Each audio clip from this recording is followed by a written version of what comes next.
حضرت موسیٰ کلیم اللہ علیہ الصلاۃ والتسلیم سے رب قدیر جل جلالہ نے ارشاد فرمایا، موسیٰ تم نے میرے لیے کچھ کیا؟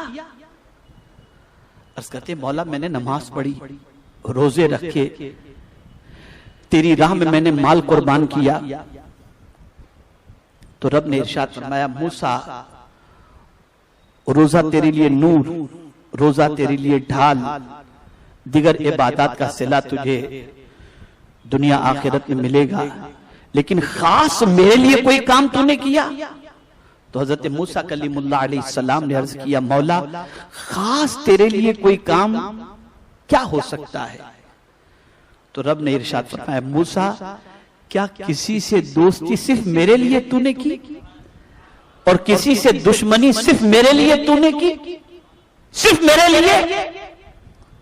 یہاں سے اسلام مزاج کہتا ہے کہ دوستی بھی کرو تو اللہ کے لیے اور دشمنی بھی کرو تو اللہ کے لیے۔ اب آگے آپ سماعت فرمائیں۔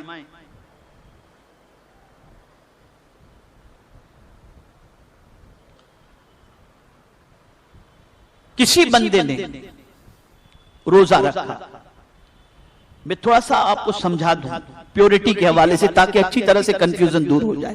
کسی بندے نے روزہ رکھا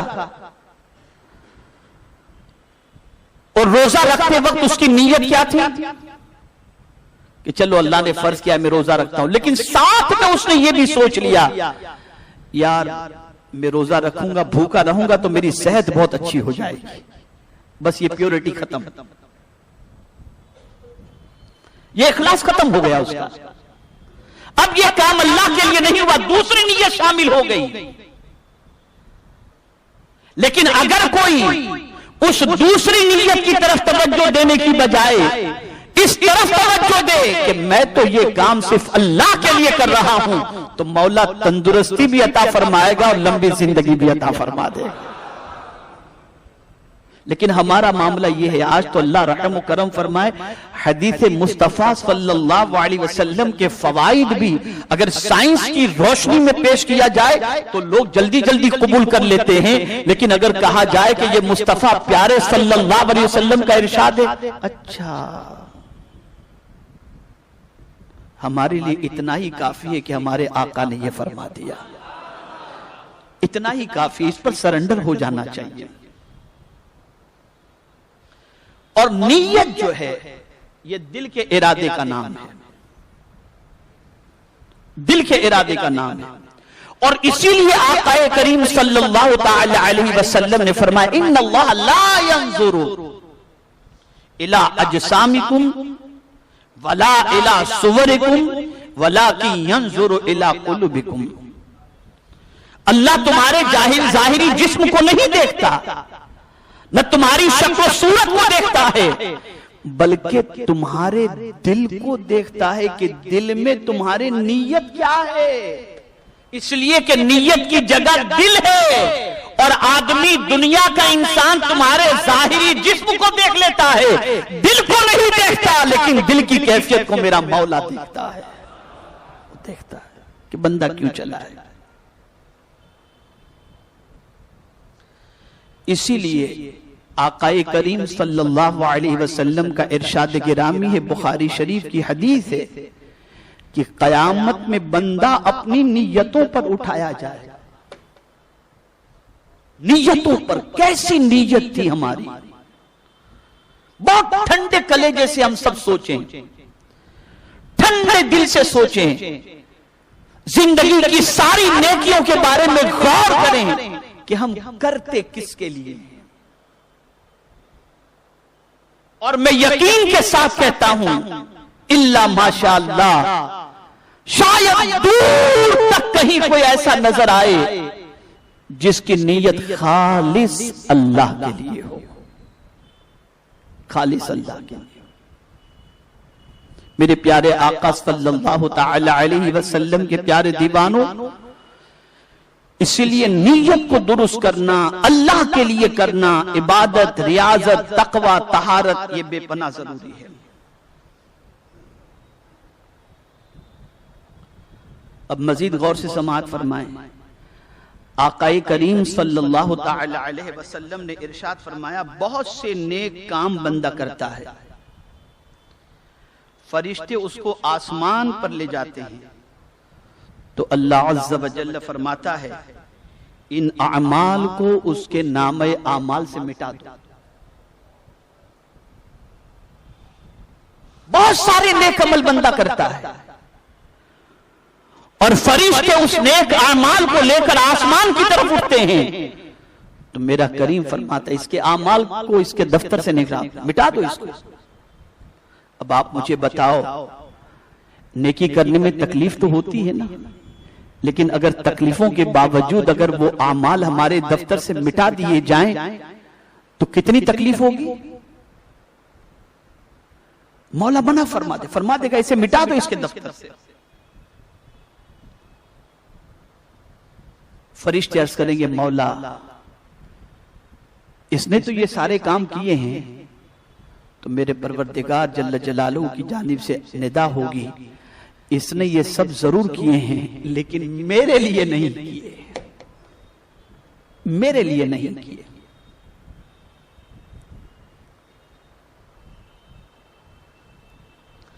اور فلا فلا اعمال اس کے نام اعمال میں لکھ دو تو فرشتے عرض کریں گے مولا بندے نے تو یہ اعمال کیے ہی نہیں تھے، تو رب فرمائے گا خالص میرے لیے یہ کام کرنے کی نیت اس نے کی تھی، اس لیے میں اس کے دفتر کے اندر یہ نام اعمال جو ہے وہ لکھنے کا تمہیں حکم دیتا ہوں۔ آپ اندازہ لگائیے اگر نیت درست ہو، نیت درست ہو تو اللہ رب العزت جل جلالہ اس نیت کی بنیاد پر کہ اللہ کے لیے خالص اگر کوئی کام کیا جاتا ہو تو اس نیت کی بنیاد پر مولا عز و جل اگر کام کا موقع نہ بھی عطا فرمائے تو نیت کی بنیاد پر وہ اعمال کا ثواب اللہ عطا فرما دیتا ہے۔ اسی طریقے سے بنی اسرائیل میں ایک شخص تھا قحط پڑا، غریب تھا وہ شخص، قحط پڑا، لوگ دانے دانے کے لیے پریشان، تو ایک غریب شخص ایک جگہ سے گزرا تو دیکھا کہ ریت کا ڈھیر پڑا ہوا ہے۔ وہ ریت کے ڈھیر کو دیکھنے کے بعد اس کے دل میں خیال پیدا ہوا کہ کاش کہ یہ سب گیہوں ہوتے اور میرے پاس ہوتے تو آج جو قحط کی وجہ سے دانے دانے کے لیے پریشان ہیں میں یہ سارا فقیروں کے اندر تقسیم کر دیتا۔ مولا کو اس کی ادا پسند آئی، فرشتوں سے حکم فرمایا اس نے جو نیت بنائی تھی نا اس کے مطابق اتنے دانوں کو فقیروں میں تقسیم کرنے کا ثواب اس کے دفتر میں لکھ ڈالو۔ یہ نیت، تو نیت درست کرو۔ اور ایک سوال میں آپ سے پوچھتا ہوں، ہم اگر کسی کو دکھانے کے لیے، کسی کو خوش کرنے کے لیے، کسی کو راضی کرنے کے لیے، کسی کے پاس شہرت کے لیے کچھ اگر کرنے جاتے ہیں تو وہ کڑکا انسان، وہ محتاج انسان ہمیں دے دے کے کیا دے دے گا؟ چند روپے دے دے گا، تعریف کے چند کلمات کہہ دے گا، لیکن اگر ہم نے اپنے رب کی رضا کے لیے کیا تو اس کے پاس تو سب کچھ ہے، وہ دنیا کی نعمتیں بھی عطا کرے گا اور جنت کی نعمتیں بھی عطا فرما دے گا۔ اس لیے حج کو جانے والوں کے لیے سب سے پہلی چیز یہ ہے کہ آپ سب کچھ مائنڈ سے نکال کر اپنی نیت کو درست کر لیں کہ میں حج اللہ کے لیے کرنے جا رہا ہوں، میرا مولا مجھ سے راضی ہو جائے، میرا مولا مجھے معاف فرما دے، میرا مولا مجھ سے راضی ہو جائے۔ بس اسی نیت کو ہمیشہ ذہن کے اندر رکھیں، اور جب یہ تصور ختم ہوتا ہے اور ہٹ جاتا ہے اور نہیں ہوتا تو ہم نے ایسے لوگوں کو بھی دیکھا ہے جو حرم شریف میں بیٹھ کر عورتوں کے ساتھ اور ٹولہ بنا کر بیٹھ کر گپ شپ کرتے ہوتے ہیں، دنیا کی باتیں کر رہے ہوتے ہیں، انہیں مسجد حرام کا نہ خیال ہے، نہ مطاف کا خیال ہے، نہ اس کی عظمتوں کا خیال ہے۔ تو حاجیوں کے لیے آج میری پہلی نصیحت یہ ہے کہ وہ اپنی نیت درست کریں اور حج کے لیے صرف اس نیت سے جائیں کہ مولا تو راضی ہو جا، میں تجھے خوش کرنے کے لیے آ رہا ہوں، تجھے راضی کرنے کے لیے آ رہا ہوں۔ تیرے فرمان پر لبیک کہتے. آپ مجھے بتائیے لبیک شروع کرتے ہو اور اس کا مطلب یہ ہوتا ہے غائبانہ کوئی آپ کو بلا رہا ہے جس کے جواب میں آپ لبیک کہہ رہے ہو. کون بلا رہا ہے؟ اللہ بلا رہا ہے. اسی لیے تو آپ کہتے ہیں لبیک اللہم لبیک، میں حاضر ہوں میرے اللہ، میں حاضر ہوں. اب کہتے یہ ہو کہ میرے مولا میں حاضر ہوں، اور توجہ دوسری طرف ہوتی ہے. تو حاضری لگاؤ تو پوری لگاؤ، توجہ کے ساتھ لگاؤ، قدم قدم پر اس کو یاد رکھو، قدم قدم پر اس کا ذکر کرو. اور میں یقین کے ساتھ کہتا ہوں اس طریقے سے حج کر کے جب لوٹو گے تو آپ کی زندگی ایسی بن جائے گی کہ آپ خود اپنی زندگی پر رشک کرو گے، اور اس کے بعد گناہ سے گھن پیدا ہوگی اور نیکیوں میں مر مٹنے کا انشاءاللہ جذبہ آپ کے اندر پیدا ہو جائے گا. دوسری نصیحت، حالانکہ اسی پر گفتگو بہت لمبی ہو سکتی ہے لیکن مجھے آج موضوع مکمل کرنا ہے. دوسری نصیحت، حرام کی کمائی سے حج کے لیے نہ جانا. حج کے اثرات، حج کے فائدے، یہ ساری چیزیں جو ہیں اس سے وہ بندہ محروم رہتا ہے جس کی کمائی حلال کی نہیں ہوتی. ایسے بہت سارے ظالم ملیں گے جن کے اوپر دنیا بھر کا قرض ہوتا ہے لیکن پھر بھی چلے جاتے ہیں حج کے لیے.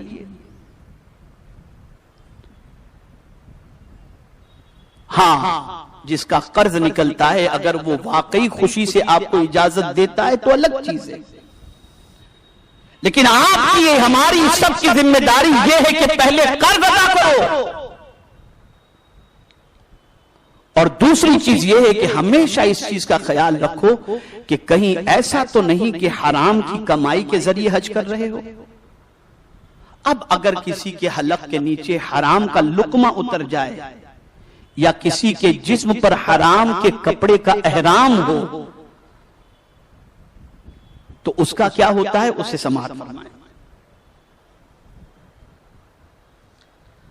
آقا کریم صلی اللہ تعالی علیہ وسلم کے صحابی حضرت عبداللہ ابن عمر رضی اللہ تعالی عنہما سے روایت ہے کہ جو شخص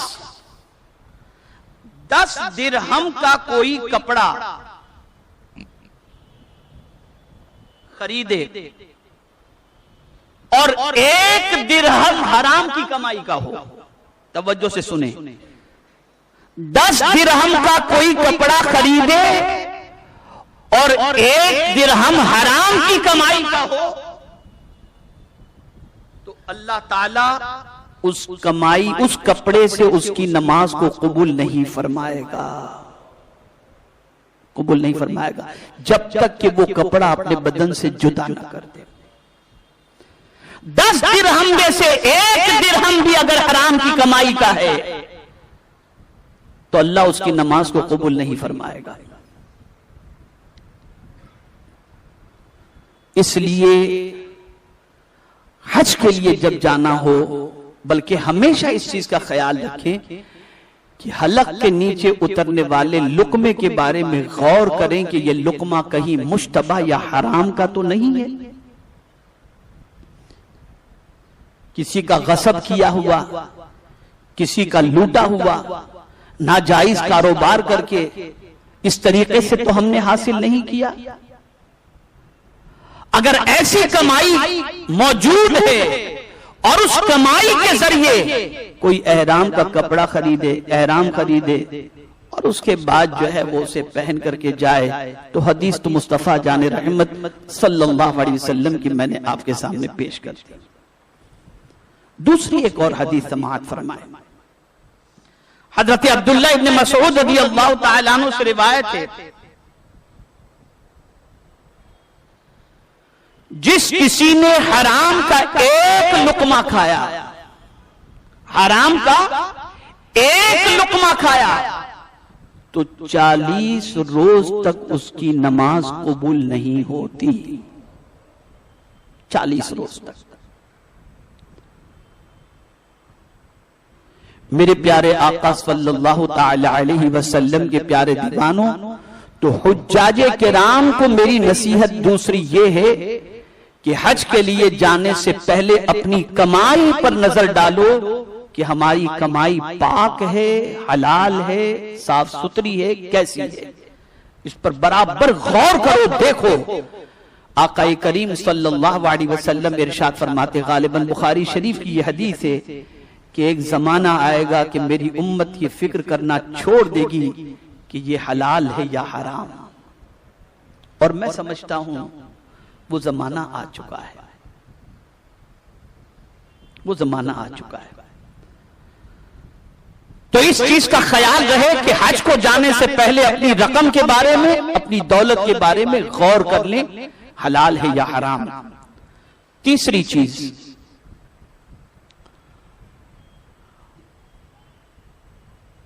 قرآن مقدس میں رب قدیر جل جلالہ نے ارشاد فرمایا، فَمَنْ فَرَضَ فِيهِنَّ الْحَجِّ فَلَا رَفَثَ وَلَا فُسُوقَ وَلَا جِدَالَ فِي الْحَجِّ۔ اور سرکار صلی اللہ علیہ وسلم نے اسپیشلی ان تین چیزوں کو حدیث میں منشن بھی کیا ہے کہ جب حج کے لیے کوئی تیاری کر لے، حج کا احرام باندھ لے، تو حج تک تین چیزوں سے خاص طور پر بچے۔ آپ نے حج کی نیت کر لی، حج کا احرام باندھ لیا، تین چیزوں سے خاص طور پر بچے۔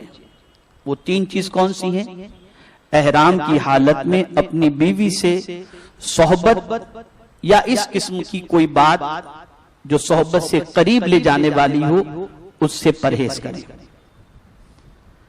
ولا فسوق، احرام کی حالت میں گناہ سے اپنے آپ کو بچائیں۔ ولا جدال، اور احرام کی حالت میں حج تک اپنے آپ کو جھگڑے سے بچائیں۔ بلکہ احرام کی حالت کے علاوہ بھی حج کے ایام میں جو 5 دن ہوتے ہیں، ان میں اپنے آپ کو جھگڑے سے بھی بچائیں۔ اب یہاں تک تو بات سمجھ میں آئی۔ اب آقا کریم صلی اللہ علیہ وسلم نے مزید جو اس پر روشنی ڈالی، وہ کتنی پیاری بات ہے۔ حضور صلی اللہ علیہ وسلم فرماتے ہیں، جس نے حج کیا اور ان تین چیزوں سے وہ بچا، ان تین چیزوں سے بچا کے نہ اس نے رفث کیا، نہ فسق کیا، نہ جدال، یعنی نہ صحبت کی باتیں کی، اور نہ گناہ کیا، نہ جھگڑا کیا، سرکار فرماتے وہ ایسا گناہوں سے پاک ہو جاتا ہے جیسے آج ہی اپنی ماں کے پیٹ سے پیدا ہوا ہے۔ اور یہ بہت ٹف ہے، یہ بہت ٹف ہے۔ رفث تک تو ٹھیک ہے کہ مینا کے اندر عورتوں کا خیمہ الگ ہوتا ہے، مردوں کا خیمہ الگ ہوتا ہے، لیکن فسوق اور جدال کا جہاں تک معاملہ ہے، میں سمجھتا ہوں اس میں بہت سارے لوگ ٹھوکر کھا جاتے ہیں، بہت سارے لوگ ٹھوکر کھا جاتے ہیں۔ اسی لیے سب سے بہتر یہ ہے، سب سے بہتر یہ ہے کہ ان 5 دنوں کے اندر کھانا پینا بولنا یہ ساری چیزیں لمیٹیڈ کر ڈالو، ایک دم لمیٹیڈ۔ ضرورت جتنی بات کرو، ضرورت جتنا کھاؤ، اور یہ 5 دن اپنے آپ پر بھرپور کنٹرول کرو تاکہ اللہ رب العزت جل جلالہ گناہوں سے پاک فرما دے۔ پھر آگے جو قرآن نے فرمایا وہ مزید سمجھنے جیسی بات ہے، وَمَا تَفْعَلُوا مِنْ خَيْرٍ يَعْلَمْهُ اللَّهُ، جو تم بھلائی کا کام کرتے ہو اللہ اس کو جانتا ہے۔ یعنی تم اگر تقوی اختیار کر رہے ہو، تم چپ رہ رہے ہو، تم فسق و فجور نہیں کر رہے ہو، اور تم ہر چیز سے بچ رہے ہو، تو یہ نہ سمجھنا کہ یہ بھلائی کے کام کو تمہارا رب نہیں جانتا، تمہارا رب جانتا ہے اسے۔ اسی لیے خیر کا لفظ آیا کہ تمہاری بھلائی کسی کو خبر ہو یا نہ ہو، جس کے لیے کر رہے ہو وہ رب تمہاری بھلائی کو جانتا ہے، وہ رب تمہاری بھلائی کو جانتا ہے۔ اور پھر مزید فرمایا وَتَزَوَّدُوا فَإِنَّ خَيْرَ الزَّادِ التَّقْوَىٰ، اور اپنے لیے توشہ لو، اور سب سے بہترین توشہ تقویٰ ہے۔